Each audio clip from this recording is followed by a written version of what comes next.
Bonjour Blaise. Comment vas-tu, Laurent?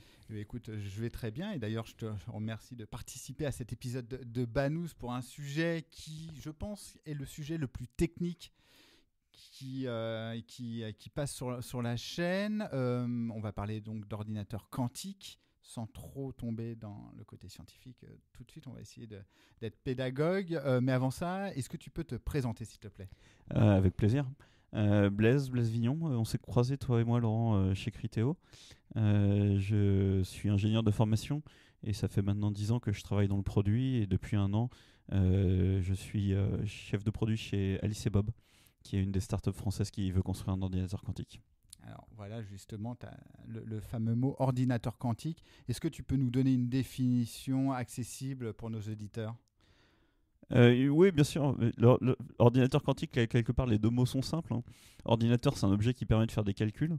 Et quantique, ça veut dire qu'il fait des calculs en utilisant les propriétés quantiques de la matière. Donc la plupart des ordinateurs qu'on utilise aujourd'hui sont des ordinateurs binaires.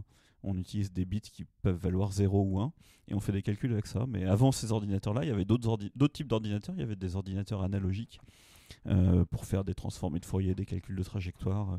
Il y avait plein de méthodes pour calculer. Il y en a eu plein dans l'histoire. Depuis 50 ans, c'est l'ordinateur classique, l'ordinateur digital et électronique qui a gagné, basé sur des transistors. Mais on peut en imaginer plein d'autres. Et l'ordinateur quantique, l'idée, c'est de construire un ordinateur basé sur des propriétés de la matière quantique. En particulier, la brique de base pour construire un ordinateur quantique s'appelle un qubit. Donc un qubit, c'est un objet qui peut être quantique. Quand on dit qu'il peut être quantique, les deux propriétés qu'on va chercher à trouver, c'est qu'on va être capable de le superposer. Donc il ne va pas forcément valoir 0 ou 1 de façon exacte, mais il va valoir 0 avec une certaine probabilité et 1 avec une autre probabilité. Et on va être capable de l'intriquer. C'est-à-dire que si on a deux qubits, leur valeur va être liée par un état mathématique commun. Ils vont être dans le même état mathématique, même si c'est deux objets différents. Donc si on a des objets quantiques, type qubit, on peut utiliser cette propriété quantique de la matière pour faire des calculs qu'on ne peut pas faire avec un ordinateur classique. Donc l'ordinateur classique, on fait des et, des ou, des XOR et ainsi de suite. Et en quantique, on fait des et, des ou, des XOR, et puis il y a quelques opérations qui ne sont pas accessibles à l'ordinateur classique. Elles ont des noms bizarres, Hadamard, Toffoli, et ainsi de suite. Et du coup, on peut faire des algorithmes qui ne sont pas accessibles à l'ordinateur classique. D'accord, donc en gros, c'est une étape normale dans l'évolution des ordinateurs, si je schématise, et c'est une nouvelle façon de calculer les choses beaucoup plus puissante. Exactement. Ce qui est assez marrant, c'est on a eu l'idée d'ordinateur avant d'avoir l'ordinateur. Si tu regardes l'informatique classique, il y a un tournant dans l'histoire de l'informatique classique qui est le travail de Ada Lovelace, qui a inventé la notion d'algorithme quasiment 200 ans avant qu'on ait l'ordinateur. Et dans l'ordinateur quantique, c'est un peu pareil. L'idée d'ordinateur quantique, elle est née en 85 puis en 95 avec les travaux de Feynman et de Shor. Et depuis, on essaie de construire l'ordinateur quantique. D'accord. Bon, pour nos auditeurs, on mettra des liens dans la description qui renvoient aux différentes personnes que tu cites. Donc, ok, j'ai un ordinateur qui sait calculer de façon dingue par rapport à la techno actuelle. À quoi on peut s'attendre à court, à moyen, à long terme? En fait, à court terme, à quoi je m'attends? Alors, je pense qu'il faut éviter d'aller trop loin dans la hype.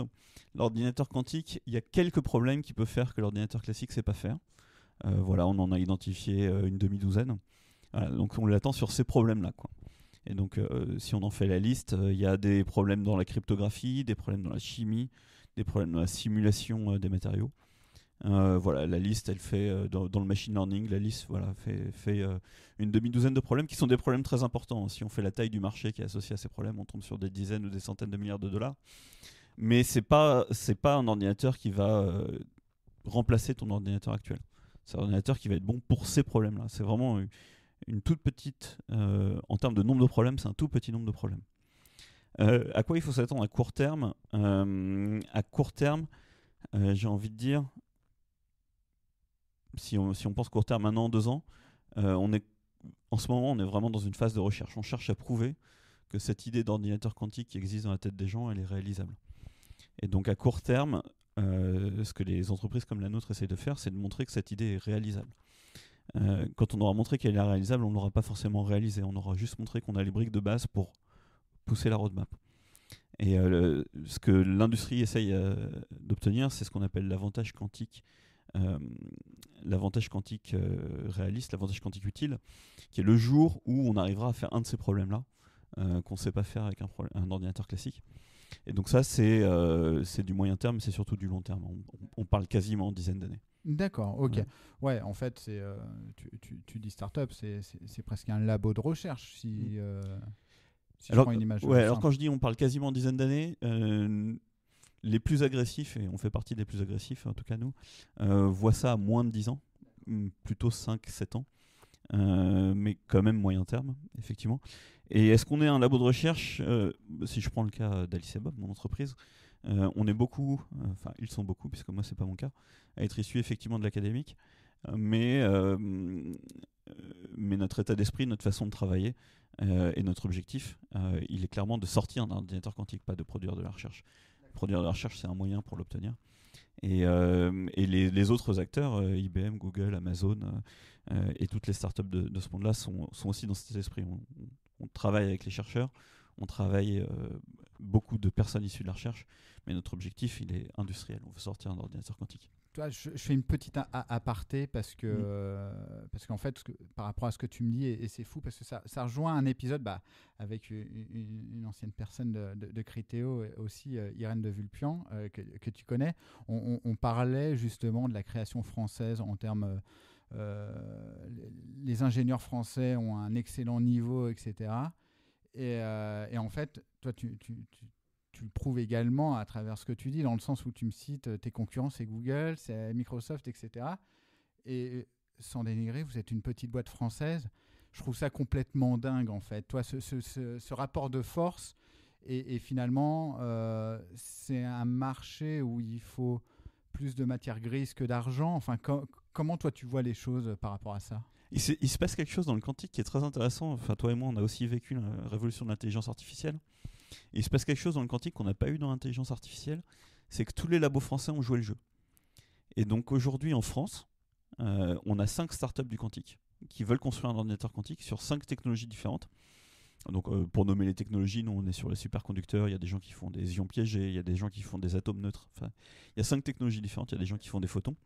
Et toutes ces startups en fait sont issues d'une filière académique. Et la France avait ces 5 filières académiques. Enfin, la France a en recherche en physique a plus de preuves à faire. On a encore un prix Nobel français 2022, qui est d'ailleurs un des cofondateurs d'une de ces startups que je te mentionne. Et toutes ces filières académiques ont joué le jeu. Et donc il y a quelque chose de très intéressant. Je ne sais pas si c'est dû à l'époque, au domaine, au capital. Je ne saurais pas te donner les causes profondes. Mais sur le quantique en France en 2022, le transfert de l'innovation, de la recherche vers l'industrie a eu lieu. Et enfin, tu te rappelles de l'intelligence artificielle, tu te rappelles de l'objet connecté, tu te rappelles de tout ça. Ça avait peut-être eu moins lieu à l'époque, la cybersécurité. Et donc c'est quelque chose de très très étonnant et de très enthousiasmant. Ouais. Donc tu es en train de dire, bon je dérive un peu, mais que les Français peuvent s'accorder pour aller pour faire quelque chose un peu de constructif sans se taper dessus en permanence. C'est extraordinaire. Je ne te demande pas de réagir par rapport à ça, mon cher Blaise. Écoute, ok, je comprends bien. Donc si je résume un peu, c'est très clairement un super ordinateur qui répond à des problèmes très particuliers, qui est plutôt fait pour des professionnels, à horizon 10 ans, on va dire. Par rapport aux particuliers, alors, pareil, question de newbie de dingue, mais je me dis, là, avec toute la hype du métaverse, du machin, où il faut des super ordinateurs, est-ce que ça pourrait y répondre ou en fait, pas du tout ? Alors non, il n'y a pas d'algorithme qui soit dédié au métaverse dans le monde du quantique, en tout cas je n'en connais pas. Par rapport au métaverse, il y a quelque chose, je vais me permettre aussi une incise, qui m'a frappé, c'est que l'argent qui a été dépensé dans le quantique est une fraction de l'argent qui a été dépensé dans le métaverse. C'est vraiment, on parle de 10 à 100 fois moins d'argent, alors que le potentiel de révolution est à mon sens beaucoup plus élevé. Donc, si vous êtes investisseur dans le métaverse, je vous encourage à regarder le monde du quantique. Il faut des publicitaires. En fait, je pense que le jour où il y aura plus de publicitaires dans le quantique, il y aura beaucoup plus d'investissements sur cette thématique-là. Juste pour compléter cette réponse, si on est un particulier et qu'on s'intéresse au quantique, Sur les plateformes de cloud de Microsoft ou d'Amazon, pour quelques dizaines d'euros, on peut jouer avec un ordinateur quantique déjà. D'accord. Ok. Bah pareil, on mettra les liens et puis moi je regarderai à titre perso. C'est des sujets qui me passionnent. Alors, dès qu'on parle quantique, évidemment, j'ai fait mes petites recherches avant de te recevoir sur les ordinateurs quantiques, les vidéos YouTube, etc. Honnêtement, je ne suis pas expert du tout, mais je pense que, allez, 95%, il y a du bullshit, etc. Comment tu aiguises ton esprit critique par rapport à cette thématique? Comment tu détectes le bullshit, tout simplement? Alors, c'est marrant parce que tu as commencé ta question par « je ne suis pas expert ». Et je pense que 80% des gens qui viennent me parler de quantique commencent par « je suis pas expert ».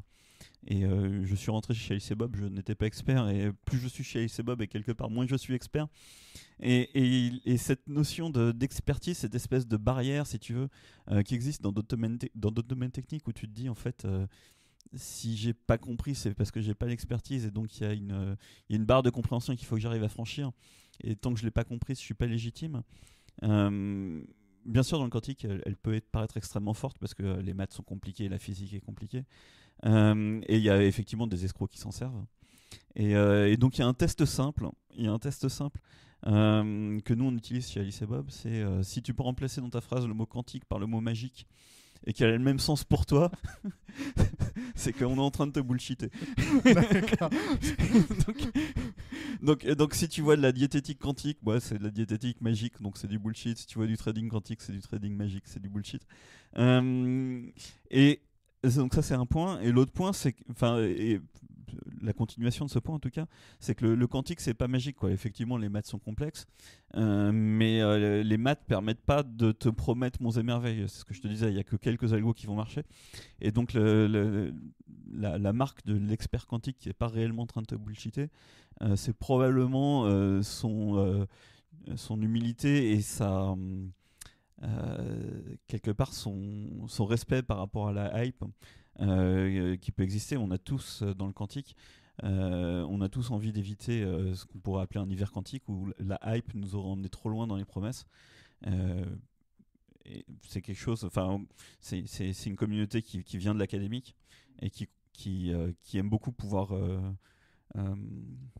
être honnête vis-à-vis de ses claims, être droit dans ses bottes vis-à-vis de ses promesses.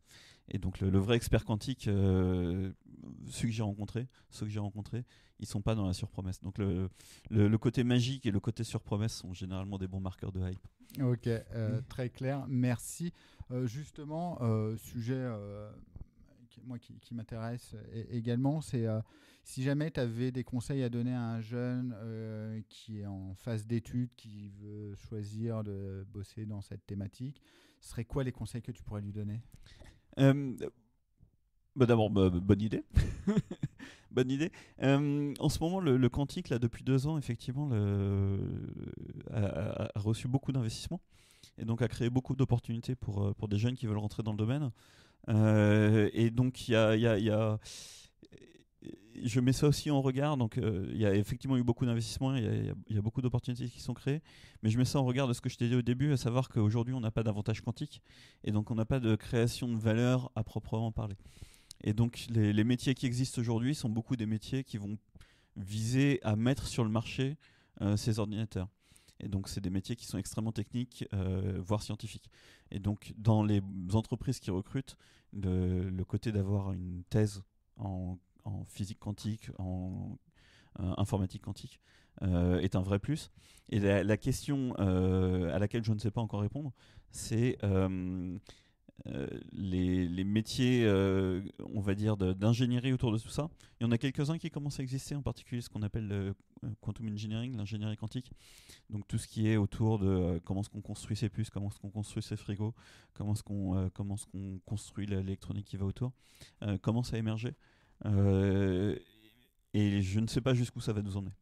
Tout dépend vraiment du succès de la filière. Ok. Je rajoute quand même que ça se tente, quoi. C'est le début de la vague, et puis si ça marche pas, c'est des compétences qui sont réutilisables ailleurs. Donc je pense qu'il faut se lancer sans hésiter. Ouais, et puis je pense que intellectuellement ça va tellement loin que une fois que tu sais faire ça, tu sais faire d'autres choses. Voilà, dans le pire des cas, ça marche. Ok, très clair. Alors généralement en fin d'interview, je demande des ressources à mes invités. Est-ce qu'on peut le faire un petit peu différemment avec toi? C'est-à-dire des ressources pour une personne comme moi, c'est très limité intellectuellement, et des ressources pour plutôt des rockstars. Enfin, essayer de le splitter en deux. Alors, moi, je pense que quand on s'attaque au domaine du quantique, il faut vraiment pas se mettre de barrière mentale. Le domaine est récent, il est mathématiquement difficile, mais encore une fois, il n'est pas magique. Donc, il n'y a pas de raison que quelqu'un qui s'y applique pas ne trouve pas, ne comprenne pas ce qu'il a à comprendre. Encore une fois, si on il n'y a rien de caché, il n'y a rien de secret.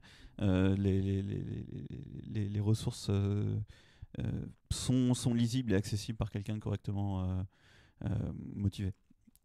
Alors sur les ressources, sur l'introduction en quantique en général, le point d'entrée qu'on recommande souvent, c'est le gros PDF de Olivier Ezrati. Olivier, qui est un observateur du monde de la tech depuis 20 ans maintenant, s'est penché depuis 5 ans sur le quantique. Et dans cet esprit de comprendre le quantique, a compilé tout ce qu'il savait sur le quantique. Et aujourd'hui, il a un PDF qui fait 1000 pages à peu près, qu'on peut acheter en hard copy sur Amazon, et qui est très bien fait parce que les chapitres sont labellisés.